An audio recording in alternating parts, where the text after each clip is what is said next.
Assalamualaikum warahmatullahi wabarakatuh. Perkenalkan, nama saya Dimas Aditya dengan NIM 19121093, Prodi Sistem Informasi kelas SI02, usia 21 tahun. Di sini saya akan mempresentasikan presentasi kepemimpinan. Baiklah, kita akan masuk ke penjelasan nomor satunya. Baiklah, di sini, jika saya menjadi seorang pemimpin, saya akan menjadi pemimpin di sebuah perusahaan bisnis yang bergerak dalam bidang produk sepatu lokal. Kemudian perusahaan bisnis saya ini akan menjadi sebuah toko sepatu yang bernama DA.Store, atau nama panjang saya Dimas Aditya Store, beralamatkan di Jalan Mawar nomor 28 Duri, Riau, yang akan menjual berbagai jenis sepatu dari brand lokal dalam negeri.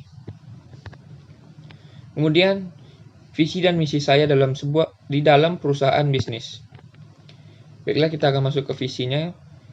Visi menjadi perusahaan yang berkelas dan profesional di dalam bidang industri serta menciptakan nilai terhadap karyawan dan perusahaan. Dalam hal ini tidak hanya dari sisi pemilik bisnis semata, akan tetapi diperluas dalam kelompok yang lebih luas. Visi terbesar kami adalah mendefinisikan budaya sepatu Indonesia dengan menyediakan produk-produk lokal unggulan di seluruh negeri. Kemudian masuk ke misi. Pertama, meningkatkan kepuasan pelanggan dengan kualitas layanan yang terbaik. Kedua, memberikan produk dengan kualitas yang terbaik. Ketiga, mengantisipasi kecenderungan pasar dan kebutuhan pelanggan. Keempat, menjaga kualitas dan kepercayaan pelanggan. Kelima, mengembangkan sumber daya manusia dengan memberikan penghargaan atas prestasi kerja. Yang ketujuh, menerapkan tata kelola perusahaan yang baik. Kemudian masuk ke bagian nomor 4, bagaimana memulai proses dalam menjadi seorang pemimpin. Proses awalnya saya dalam menjadi seorang pemimpin ialah dengan menjadi diri sendiri dan menjadikan diri saya sebagai panutan dan contoh bagi karyawan saya dan orang lain. Untuk menjadikan diri saya sebagai panutan bagi orang lain, tentu juga dengan membekali diri saya untuk terus bisa disiplin, berpemikiran terbuka, dan terus membangun komunikasi yang baik dengan orang-orang di sekitar saya. Dan saya juga membangun prinsip yang saya terapkan di perusahaan saya dalam menjadi pemimpin, yaitu pertama, membangun komunikasi yang jujur dan terbuka. Kedua, membuat koneksi dengan anggota tim. Ketiga, mendorong pertumbuhan pribadi tim dan profesionalisme kerja. Keempat, pertahankan sikap positif. Kelima, ajari karyawan dan tidak sekedar memberi perintah. Keenam, tetapkan tujuan dan harapan yang jelas. Ketujuh, berikan feedback langsung tentang kinerja. Kedelapan, minta masukan dan tanggapan tentang kepemimpinan Anda.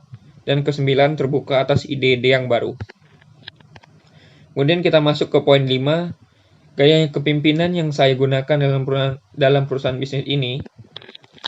Gaya kepemimpinan yang saya pakai yaitu kepemimpinan visioner.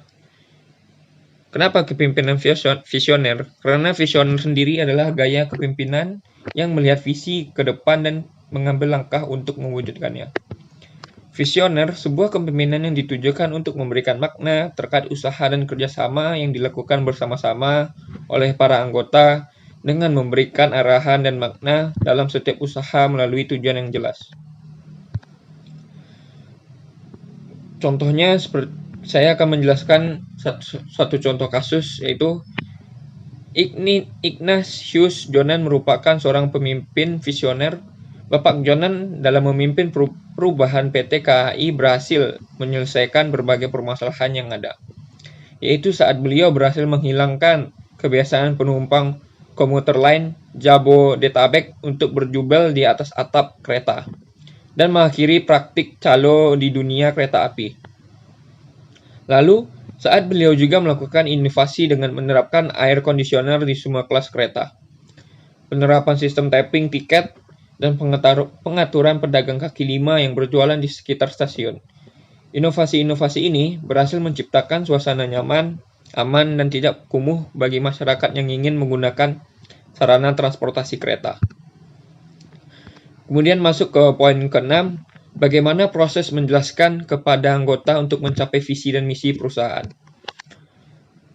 Baiklah, memberikan makna terkait usaha dan kerja yang dilakukan bersama-sama oleh para anggota dengan memberikan arahan dan makna dalam setiap usaha melalui tujuan yang jelas untuk mencapai visi dan misi perusahaan. Kemudian beberapa makna dan arahan tersebut. Pertama, fokus pada hasil.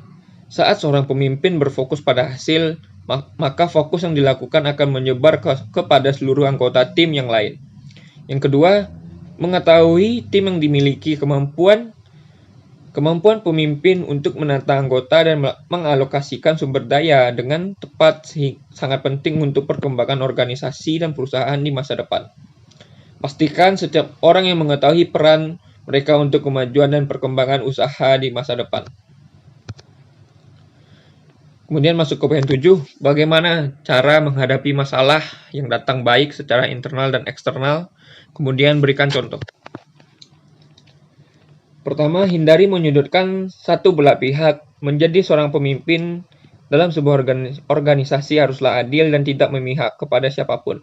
Yang kedua, menjadi mediator yang bijaksana.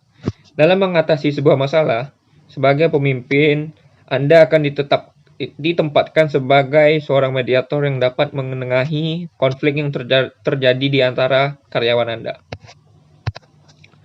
Yang ketiga, mengambil keputusan bersama. Setelah Anda mengetahui akar permasalahan yang terjadi, maka ini saatnya untuk Anda duduk bersama-sama dengan karyawan yang terlibat di dalam konflik. Gunanya dari mengumpulkan semuanya dalam sebuah ruangan adalah untuk mencegah terjadinya miskomunikasi dan juga mengambil jalan keluar yang tepat bersama-sama. Yang keempat, melakukan evaluasi. Langkah terakhir yang dapat Anda lakukan untuk mengatasi konflik dalam usaha adalah melakukan evaluasi. Kemudian, contoh konflik internal dan eksternal pada perusahaan.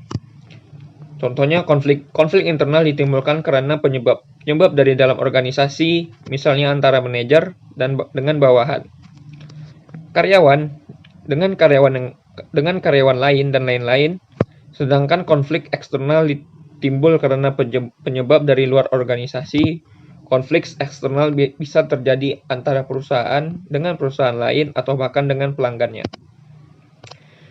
Kemudian masuk ke poin ke-8, jelaskan langkah-langkah perusahaan tetap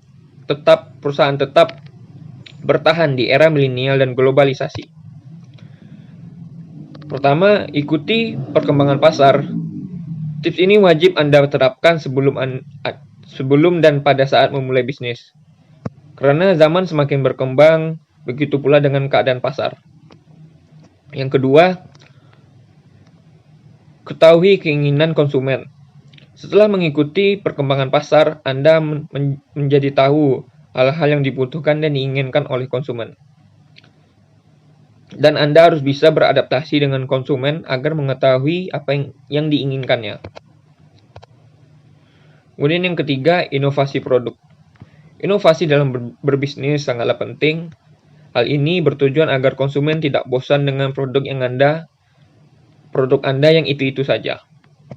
Lakukanlah hal modifikasi dengan inovasi pada produk untuk meningkatkan ketertarikan konsumen terhadap produk yang Anda jual.